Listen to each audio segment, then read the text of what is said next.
The muscular men at the back began to poke fun. All of them were behaving brazenly, leering at them. "Ms. Natasha, why don't we leave for now? These people look difficult," Edmund advised quietly, shrinking into himself. "Why are you panicking, Dad? This is the Harmons' home. What kind of trouble are they capable of kicking up here?" Abigail glared. She'd always looked down on her father's cowardly tendencies, always recoiling at the most minor things. Was he even a man? "You'd better get out of my sight while I'm not angry yet," Natasha said, her expression cold as ice. "Oh, you're pretty feisty. I like it." The bearded man rubbed his chin. "Unfortunately, beautiful, those two wusses next to you can't be your knights in shining armor." As he spoke, he glanced at Dustin and Edmund. One was a much younger man, and another was a wrinkled old geezer. They were nothing to fear. "Just me alone is enough to fight you," Abigail said, slamming her palm into the table and jumping to her feet. Having been through Dustin's training the past few days, her abilities had improved by leaps and bounds, which greatly boosted her confidence. "Gorgeous, I'll play with you, but I'd rather do it in bed," the bearded man said, grinning sleazily. Abigail was furious and humiliated. She was about to get violent, but Edmund stopped her. "Abigail, don't be rash. Harmony is of utmost importance. You're always like this. Can you grow a pair?" Abigail frowned. "I just don't want you to get hurt," Edmund said lamely. "I don't need your concern. Go away." Abigail pushed her father aside and swung her fist at the bearded man's face. She was going to teach these lechers a lesson. There came a dull noise. The bearded man had easily caught Abigail's full-powered punch without sustaining any injury. "Huh!" Abigail's expression changed. She finally realized that these people were far from ordinary. "Beautiful, at your strength, your blows are nothing more than an itch for me.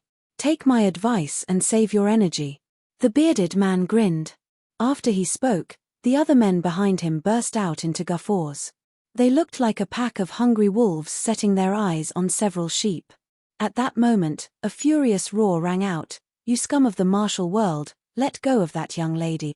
Three young, upright-looking martial artists finally stood, denouncing the bearded man's actions. "Oh, does someone finally dare to save the damsels in distress?" The bearded man smirked coldly, pulling the knife out of his belt. "We should always help one another, but you're over there bullying a few women. You call that a skill? Fight us if you dare," one of them yelled. "My knife never cuts those who are nameless." Tell me your names," the bearded man said. "Listen up. We're the White Stag Trio," the three of them shouted in unison. "The White Stag Trio? What the hell is that? I've never heard of you," the bearded man said disdainfully. "How dare you look down on us? You've got a death wish." Upon hearing that, the three martial artists flew into a rage. Without another word, they brandished their daggers. One side wanted to save the damsels in distress, while the other wanted to show off. "You're in over your head," the bearded man snorted coldly. Alone, he went up to fight the trio. There was a series of metallic clanging. The bearded man was practically a tiger foraging into a herd of goats. He was unstoppable. After several rounds, he had cut everyone to the ground. The White Stag Trio was defeated. "The White Stag Trio? Heh, you're nothing but clowns," the bearded man said disdainfully. He kicked the three of them and sent them flying. "Heh!" All the martial artists were shocked to see the three of them severely hurt and coughing up blood. Although they weren't exactly top dogs, they were still well known in the martial world. Otherwise, the Harmons wouldn't have invited them. However, even with the three's combined forces, they couldn't withstand a few moves from the bearded man. It was far from anyone's expectation. This clearly proved how powerful he was. "Just who are you?" The White Stag Trio were both surprised and afraid. "Listen up, I am the Glenstead hoodlum, Marlon Cobb," the bearded man said arrogantly. "Marlon the hoodlum?" Everyone was shocked to hear that, especially the White Stag Trio. Marlon was a divine-level martial artist. He was extremely well reputed in Glenstead. Because of his strength and ruthlessness, he gained the nickname Hoodlum. People cowered at the sound of his name.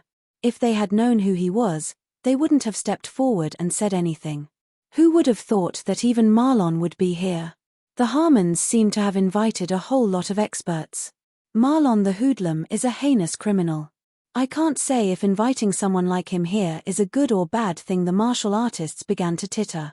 Although Marlon was strong, his personality was horrible. He didn't abide by the principles of the martial world at all. It wouldn't be an exaggeration to call him the scum of society. After defeating the White Stag trio, Marlon shifted his gaze to Natasha and the other women. Hey beautiful, I don't think anyone is going to stand up for you anymore.